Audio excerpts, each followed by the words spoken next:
एकनाथ शिंदेंची कुठलीही नाराजी नाही, महसूल मंत्री चंद्रशेखर बावनकुळेंनी ही माहिती दिली आहे। एनडीएमधील घटक पक्ष म्हणून भेटी होत असतात असंही बावनकुळेंनी म्हटलंय। नाराजी असेल तर वरिष्ठ लक्ष घालतील असं गिरीश महाजनांनी म्हटलेलं आहे।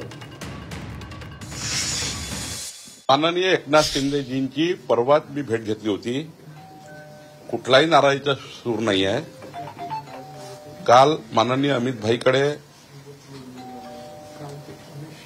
नगर विकास खातं आणि केंद्र सरकारच्या समन्वयाचे काही विषय आणि एनडीए म्हणून एक महत्वाचे नेते म्हणून त्यांनी भेट घेतली आणि आपली हीच एनडीएची परंपराच आहे की माननीय अमित भाई, माननीय प्रधानमंत्री मोदी सोबत आमचे एनडीएचे घटक नेते महिन्यात 2 महिन्यातनं 3 महिन्यातनं एकदा भेटत राहतात।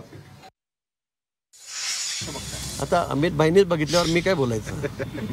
त्यांचं लक्ष म्हटल्यावर मी काय बोलू त्या संदर्भामध्ये? मला वाटतं आपणच दाखवत आहेत। काल मला वाटतं शिंदे साहेब त्या ठिकाणी दिल्लीला गेले होते। अमित भाईंची त्याची भेट आपण त्या ठिकाणी दाखवलेली आहे। मला वाटतं हा वरिष्ठ पातळीवरचा विषय आहे म्हणून त्या संदर्भामध्ये शिंदे साहेब अमित भाईंना भेटलेले आहेत। कालही देवेंद्रजी त्यांची सगळ्यांची चर्चा या संदर्भामध्ये झालेली आहे। मला वाटतं कुठे काही फार ताणाताणी तशी नाही आहे, पण काय असेल तर मला वाटतं वरिष्ठ त्या ठिकाणी लक्ष घालतील। देवेंद्रजी, एकनाथजी बसून निश्चित त्या ठिकाणी मार्ग निघेल। आमच्यामध्ये अतिशय कोऑर्डिनेशन आहे। काही झालं असेल, आपण कुणाला इकडे घेतलं तिकडे प्रवास झाला तर झालंही असेल, पण फार अशी काही आमच्यामध्ये टोकाची भूमिका नाही।